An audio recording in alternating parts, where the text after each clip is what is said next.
अपने सुन रहल छी गंगाराम झा एंटरटेनमेंट के विशेष प्रस्तुति।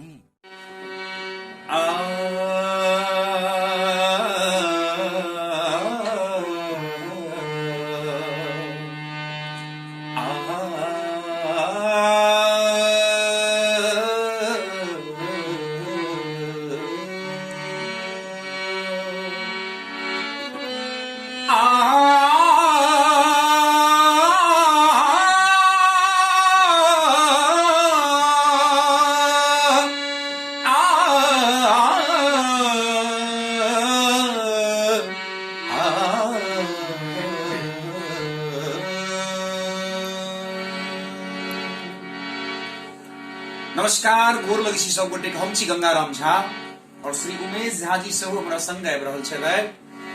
संपूर्ण देश में भगवान राम के जन्मक मंगलमय वातावरण बनल है। तो एक सुंदर सन प्रस्तुति भगवान राम के जन्म से संबंधित अहाँ के बीच हम सुनाबक लेल जा रहल हूं। आओ सुनी और आनंद ली।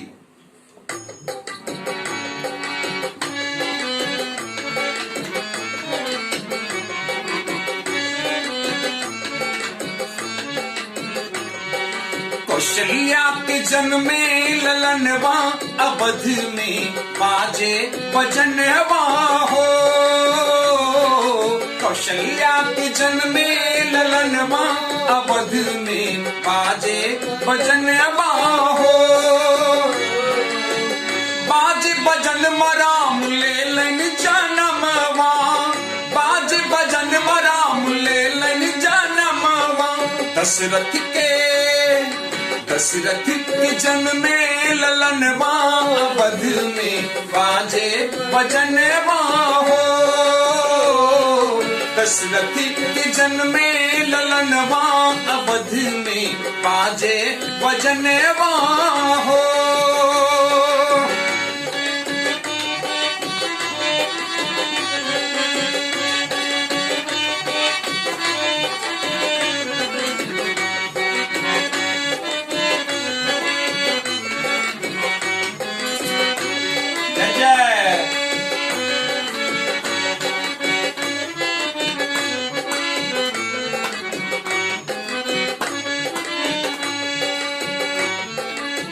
रानी कौशल्या जी पलना झूलावे।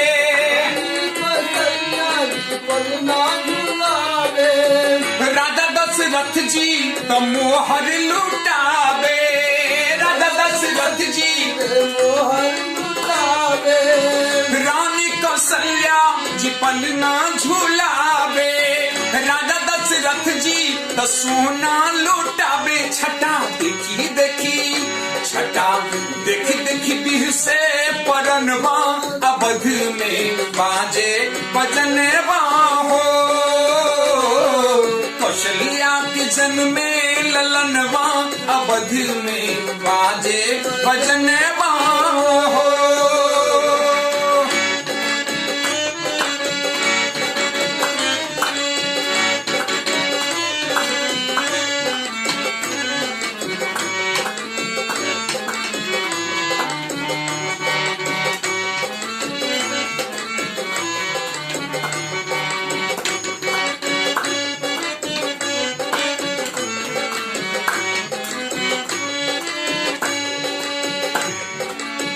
नौमी तिथि मधुमास पुनीता।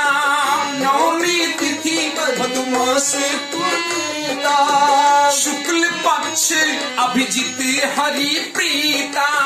शुक्ल पक्ष अभिजित हरि प्रीता। नौमी तिथि मधुमास पुनीता। शुक्ल पक्ष अभिजित हरि प्रीता। नक्षत्र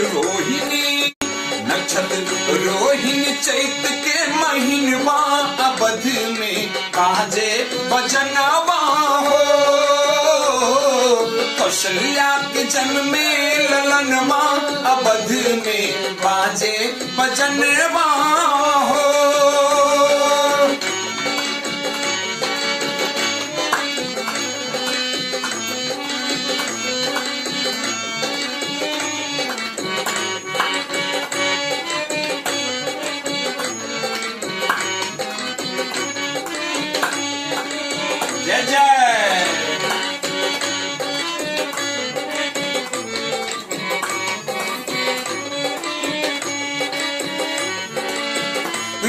जन्म जग मंगल हेतु, राम जन्म मंगल है सत्य संग पालक श्रुति से तू, सत्य संग पालक से तू, राम जन्म जग मंगल हेतु, सत्य संग पालक श्रुति से तू। गावे गंगा राम, गावे गंगा राम भजनवा, अवध में बाजे भजनवा हो। कौशल्या के जन्मे ललनवा, अवध में बाजे बाज बजनवा, राम ले लन जनमवा, बाज बजनवा राम ले लन। दशरथ के जन्मे ललनवा, अवध में बाजे बजनवा हो। कौशल्या के जन्मे ललनवा, अवध में बाजे बजनवा हो। कौशल्या के जन्मे ललनवा, अवध में बाजे बजनवा।